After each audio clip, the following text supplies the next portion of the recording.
All thanks and praise is due to God. We seek God's help and forgiveness. We seek refuge in God from the evil within ourselves and the consequences of our evil deeds.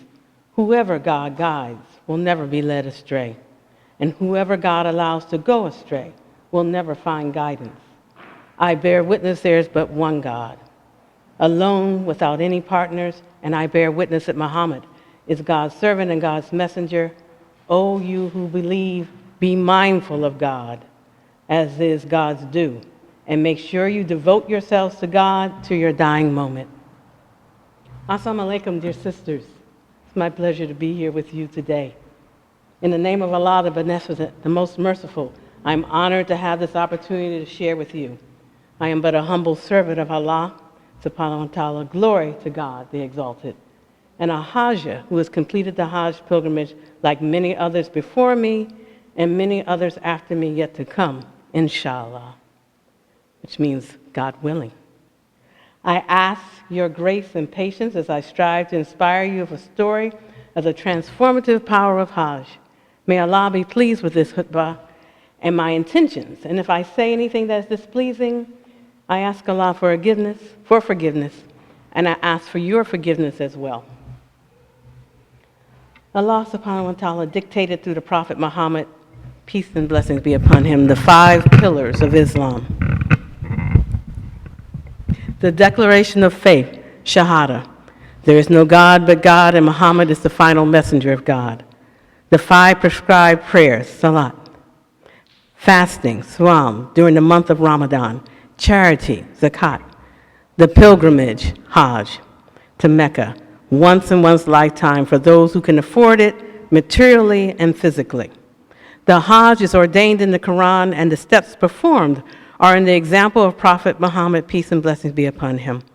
The Hajj always takes place on the same 6 days of the lunar calendar, beginning on the 8th and ending on the 13th month of Dhul Hijjah, the last month of the Islamic calendar year. The rites take place in 5 locations in and around Mecca, on the outskirts of the holy city, in the holy Masjid, the Haram, on the plains of Arafat, at Muzdalifah, and at the Jamarat. Each rite must be completed in its prescribed time. My khutbah today focuses on the 5th pillar, the Hajj, but not on the steps of the Hajj, but on the transformative power of the Hajj.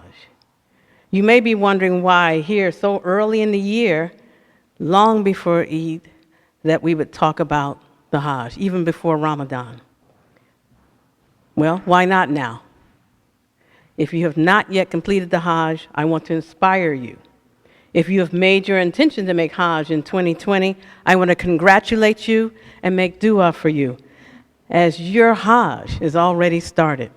If you're a Hajjah like me and so many others in this room, then I want you to join me in remembering the gift of the journey to the Kaaba and the completion of the Hajj rites.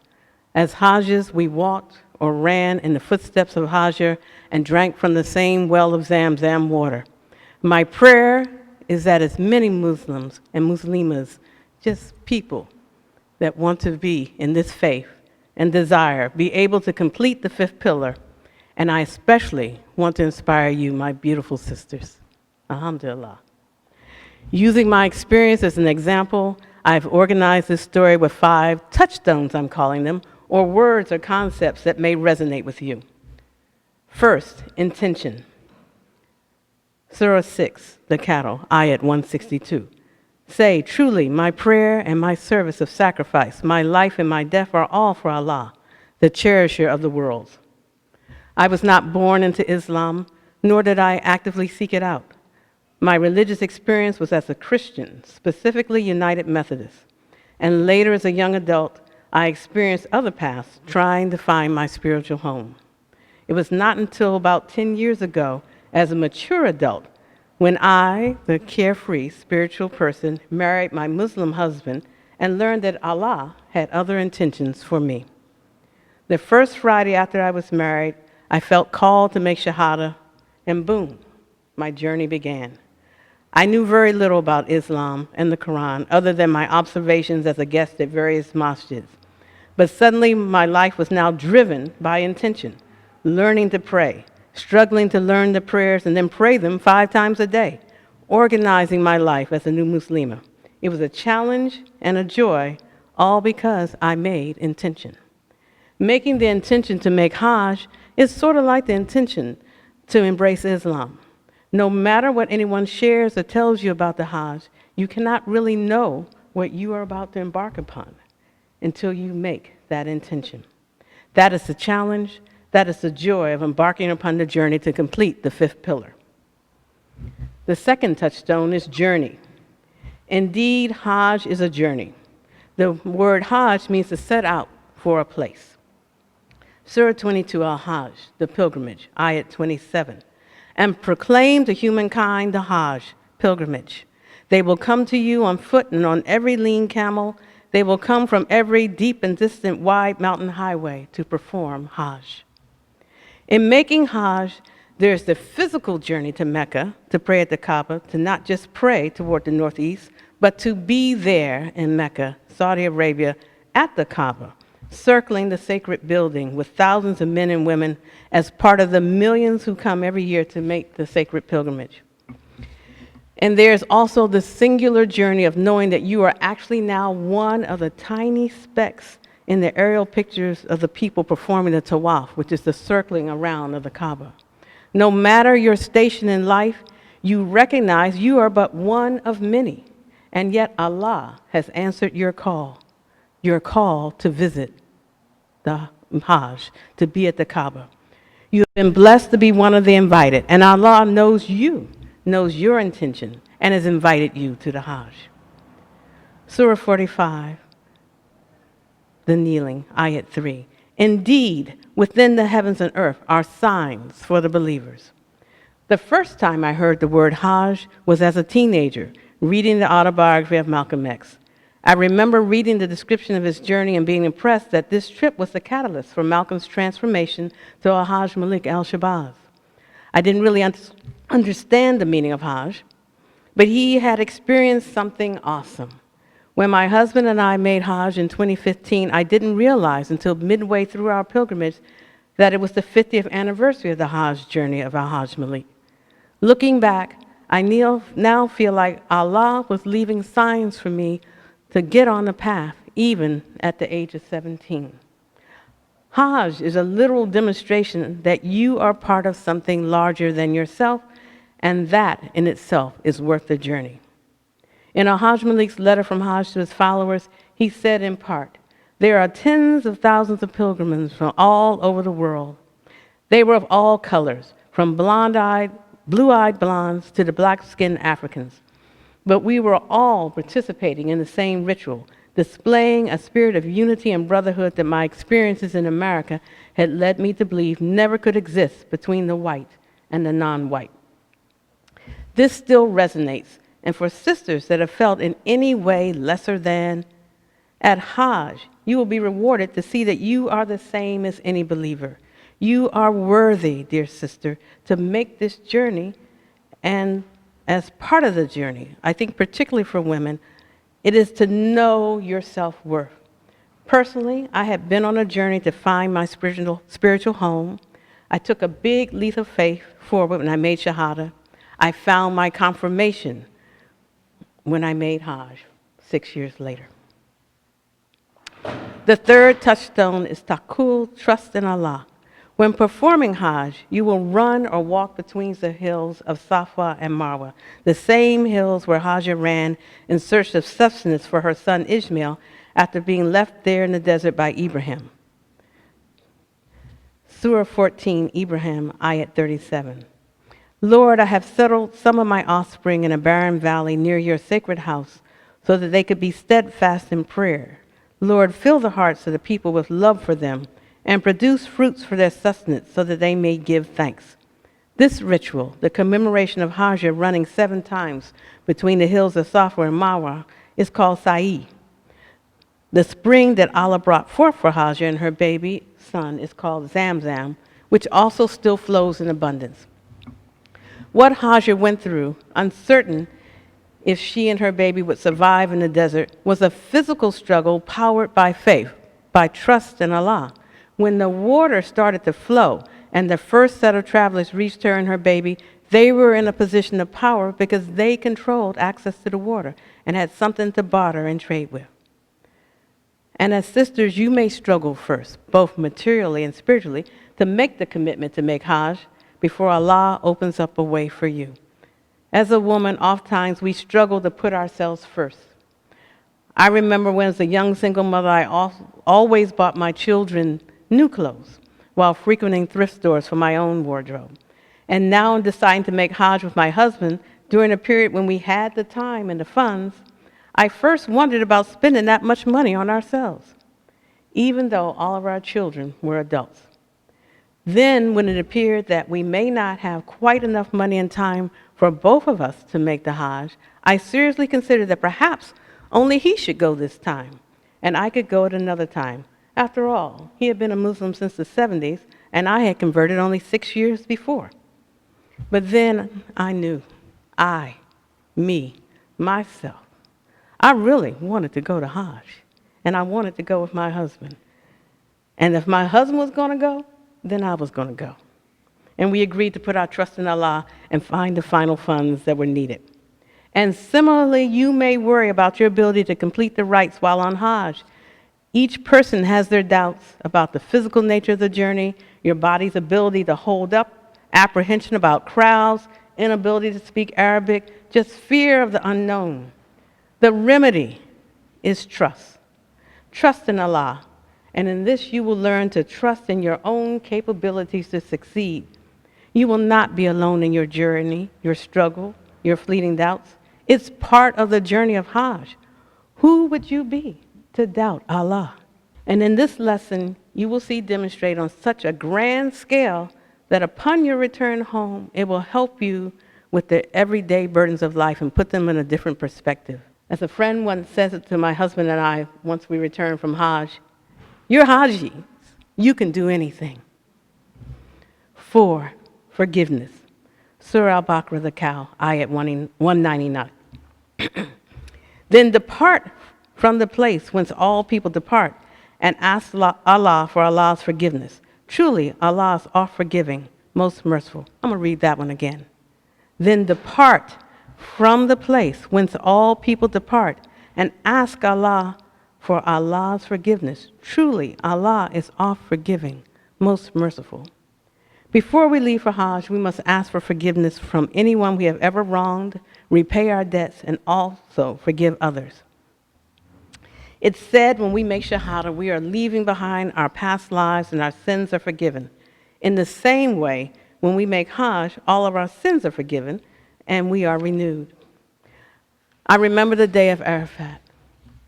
It's a day during the Hajj that is spent in prayer, asking for Allah's forgiveness.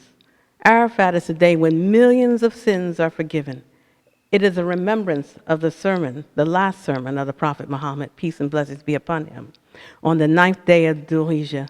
And it is said that the day of Arafat is the day when the religion of Islam was perfected and the final verse of the Quran was revealed. Surah 5, Ahmadiyya, the table, ayat 3. Today I have perfected your religion for you, and I have completed my blessing upon you. I have approved Islam for your religion. It was extremely hot that day, so the sisters in our group did not attempt to climb the hill of Arafat. We, and I think most Hajis, stayed in our special large tent in Arafat praying and listening to the khutbahs of our imams. It was a beautiful day. We spent the night at Muzdalifah, and I remember being very content, and I could barely sleep. Not because we were sleeping on thin mats on the rocky ground, but out of the excitement of the feeling of forgiveness. One of the pictures I love the most from my journey is of me looking happy, freer, younger, sitting on the rocks. The next day, we returned to Mina and only had a little time to regroup before it was time to start out for the first day of stoning the Jamarat, a symbol of the devil. We do this part of Hajj to remember Abraham's struggle against the whispers of the devil, telling him to disobey God's command about sacrificing his son Ishmael. Hajj is like the ebb and flow of life. One day we're on a high, the next day we're reminded that completing Hajj does not eliminate our spiritual struggle, our jihad. Hajj strengthens us for the challenge, and we had 3 more days to complete. 5, transformation. The stoning of the Jamarat with pebbles is the one rite that someone can complete on your behalf. But I was still on such a high from the day before, and it was early in the day, so I felt that I would be fine to walk to the Jamarat. The many experiences of that day were more, or are more, than I can include in this khutbah, but I will summarize it by saying I was tested, I was severely challenged. But Allah, the most merciful, was with me, and when I asked for help, it came in a huge rush of knowing that indeed I had a personal relationship with Allah. Allahu Akbar, Allah is the greatest. On that first day of stoning the Jamarat, I became dehydrated. I already had a bad knee that kept dragging me along in the rear of the group for every walk. And this walk to the Jamarat and back had been particularly challenging. It was hot, it was getting hotter. We had even left one of our sisters on the side of the road in a safe place to wait for us to return.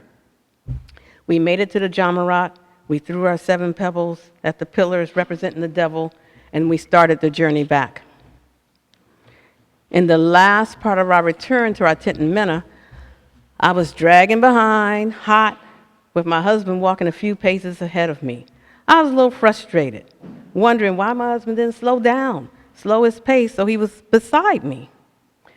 Just then, my husband points, telling me, "Look, there's a man on the side of the road, a man wrapped in blankets," and the gentleman had died, expired right there on the street. Indeed, some people do come to the Hajj with the intention to die at Hajj. Some believe it is a great honor to die in such a purified state of worship. But I didn't look, and I told my husband, "No, I don't want to see him." And I told myself, I came to Hajj to live. I did not come to die. Then I did something I never imagined doing. I threw my hands in the air, and as I walked, I started praying out loud. I asked Allah to help me, to not leave me alone here on the street. I begged Allah to please let me return safely to our tent. And it was in that moment, praying aloud outside in the street to Allah, that I truly realized that we each have a personal relationship with Allah. That's why my husband was ahead of me a few paces. Allah needed me to be right there where he could talk to me individually and answer my prayers. That was the validation I had been looking for. Allah heard my prayer, and within moments, we turned the corner, and I could see that we were nearing our tent. My husband walked beside me. He helped me along. He made sure I got in my tent with the rest of the sisters, and then I laid down to rest. I didn't know until later how worried my sister tour guide and sister doctor were about my health.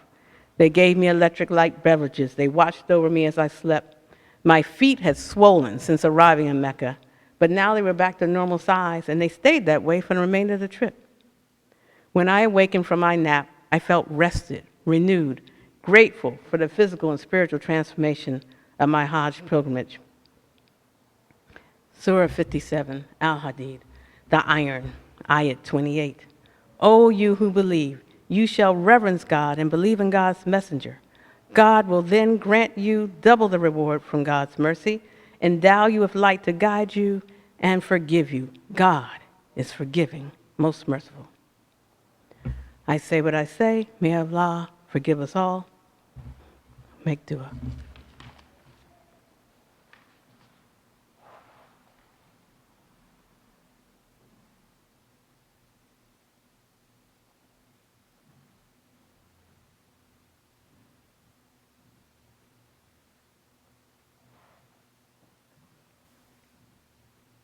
Alhamdulillah, all praise and thanks are due to God alone. After I returned from Hajj, I realized that with this gift of spiritual transformation comes a great responsibility, a renewed commitment to the Deen, to Islam. I am here today, dear sisters, because of that responsibility. I can't tell you what you will get out of Hajj. Perhaps you will be tested with that you fear the most and rewarded with that you seek the most. I don't know if you'll be transformed, but I can tell you that I was, and I felt that I had received a tremendous gift, the gift of a path that I had been seeking all of my adult life. Then one day in the summer of 2017, I was making prayer, and Allah gifted me with a purpose. He interrupted the prayer, and the next thing I knew, I was running around telling people I needed to start a project, to form the Hajjah Project, an organization of sisters to educate and inspire sisters to make Hajj a little bit more of a priority in their lives. We launched in 2018, and our first project has been to give cash gifts and in-kind gifts to sisters in Los Angeles who are making a first-time trip to Hajj. Our tagline is a vision, a mission, a sisterhood. We don't send sisters to Hajj, but our gifts do help offset the costs. As the Hajjah Project grows, we hope, inshallah, that the gifts will become larger and larger. The Hajjah Project is my passion. I thank Allah for this gift every day. If you're interested in learning more about the Hajjah Project, you can ask during the Q&A session after. And we have an event coming up on March 21st called The Fifth Pillar at Masjid Al-Taqwa in Altadena. I hope that you will support us and come learn more about Hajj. Thank you for allowing me to share this remembrance of Hajj. I hope you are inspired, and I pray that inshallah you are able, that you will be able to achieve the fifth pillar of our wonderful faith. Allah is calling you to Hajj. Allah made it an obligation, so if you can, you should do so. Watch for the signs in your life. Allah knows your heart and is waiting for you to ask for the invitation. Pray, save, strive, dream, make your intention, ask, go, inshallah. Surah Al-Baqarah, the cow. Indeed, as Safa and Marwa are among the symbols of Allah, so whoever makes Hajj to the house of or performs Umrah, there is no blame upon them for walking between them. And whoever volunteers good, then indeed Allah is appreciative and knowing. God commands justice, doing good, and generosity towards relatives, and God forbids what is shameful, blameworthy, and oppressive. God teaches you so that you may take heed. Quran 16:90. Recite what has been revealed to you of the book and stay consistent in prayer. Indeed, prayer restrains the human from lewd and wicked behavior, but the remembrance of God is even greater, and God knows everything you are doing. 29:45. Wakim Salat. Let's perform the prayer.